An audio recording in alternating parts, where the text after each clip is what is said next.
मराठा समाजाच्या 10% आरक्षणावर सुनावणी सुरू आहे। तुम्हाला आता 2 आरक्षण आहेत असं मुंबई हायकोर्टाने म्हटलंय। कोणतं आरक्षण कायम ठेवायचं सरकारने निर्णय घेतलाय का असा सवाल विचारण्यात आलाय। न्यायमूर्ती घुगे यांची हायकोर्टामध्ये टिप्पणी, मराठा समाज मागास नाही, आव्हान देणारे वकील संचेती।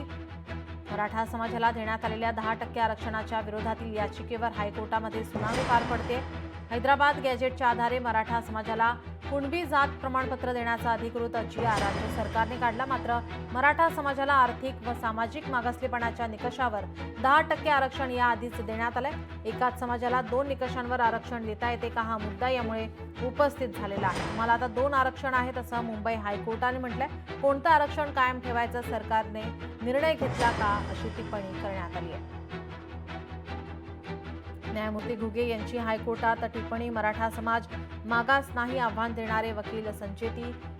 मराठा समाजाला देण्यात आलेल्या 10% आरक्षणाच्या विरोधातील याचिकेवर आज हायकोर्टामध्ये सुनावणी पार पडते। हैदराबाद गॅजेटच्या आधारे मराठा समाजाला कुणबी जात प्रमाणपत्र देण्याचा अधिकृत GR राज्य सरकारने काढलाय। मात्र मराठा समाजाला आर्थिक व सामाजिक मागासलेपणाच्या निकषावर 10% आरक्षण याआधीच देण्यात आलंय। एकाच समाजाला 2 निकषांवर आरक्षण देता येते का हा मुद्दा यामुळे आता उपस्थित झालेला आहे।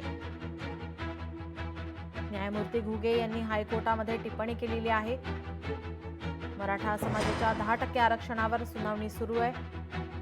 तुम्हाला आता 2 आरक्षण आहेत। मुंबई हायकोर्टाने म्हटलंय कोणतं आरक्षण कायम ठेवायचं सरकारने निर्णय घेतलाय का अशी टिप्पणी करण्यात येते।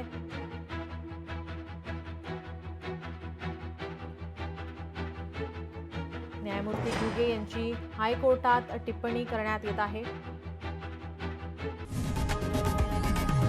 लोकशाही मराठी ऐका, पहा, जागरूक रहा।